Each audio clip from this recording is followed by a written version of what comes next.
Many of you undoubtedly have heard of the ministry that's called Compassion International, and they are heavily involved in helping children in unfortunate circumstances, in poverty, various parts of the world.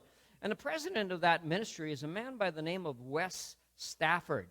And in the May 2010 issue of Christianity Today, he tells his story in an article that is entitled "A Candle in the Darkness," and then the subtitle, "My Story of Abuse and Deliverance as a Missionary Child."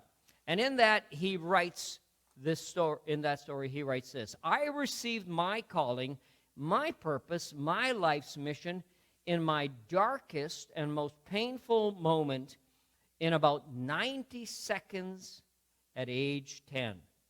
And he goes on to tell how that he had been raised as the child of missionary parents serving in Guinea, West Africa. And he was in a boarding school where his parents sent him at age 6, and it was run by missionaries. It was, as I said, it was called the Mamu Alliance Academy, and it was about 700 miles away in Africa from where his parents were ministering. And he said it was there that he was horribly, horribly abused. He said physically, emotionally, sexually, and spiritually. And it was done, he said, by some very misguided house parents. He endured that abuse for 3 to 4 years until finally, he said, at age 10, he could endure it no longer. And on summer vacation, he went and told his mother about it.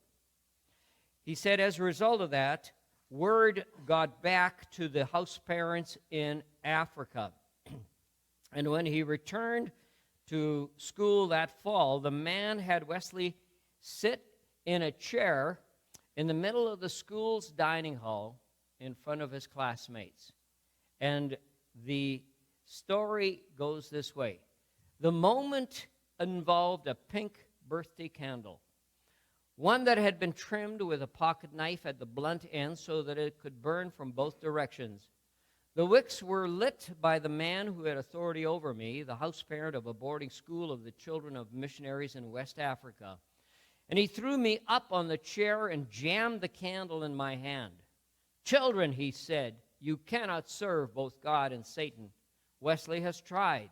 You cannot burn a candle at both ends without getting burned. Watch what happens when you try." 50 children stared in silence. No one dared even breathe. Striking a match, the man lit both wicks. "Watch!" And standing on that chair, my knees knocking, I stared incredulously at the candle in my shaking fingers as I contemplated what this would mean.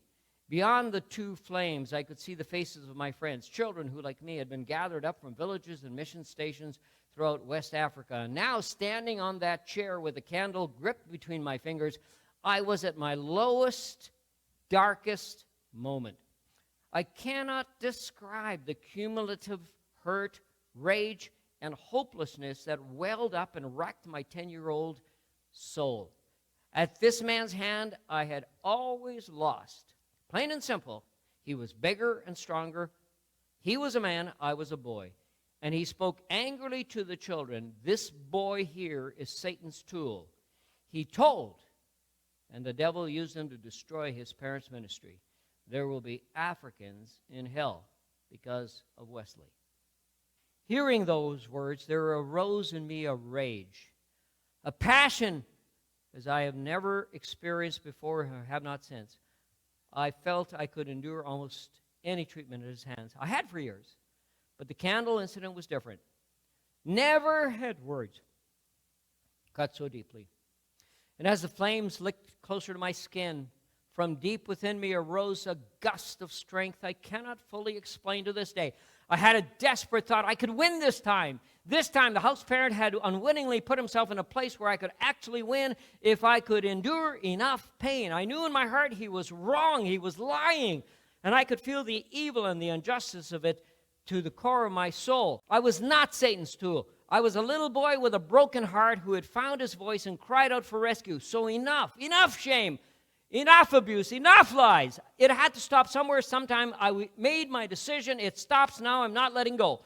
Nothing was going to make me cry out or drop that candle. This is where I would take my stand. This was my little Masada, and I shook violently, tears brimming in anticipation of burned flesh, and he turned his back on me, his tirade growing in intensity, but I could no longer hear his voice. All I could hear was the pulsing of blood in my ears. I clenched my teeth, tightened every muscle in my body, and pinched the candle as fiercely as I could, and I stared as the edges of my fingers turned red. A blister popped up, and I was transported out of my body. I floated above this terrified boy, watching it as if it was happening to someone else.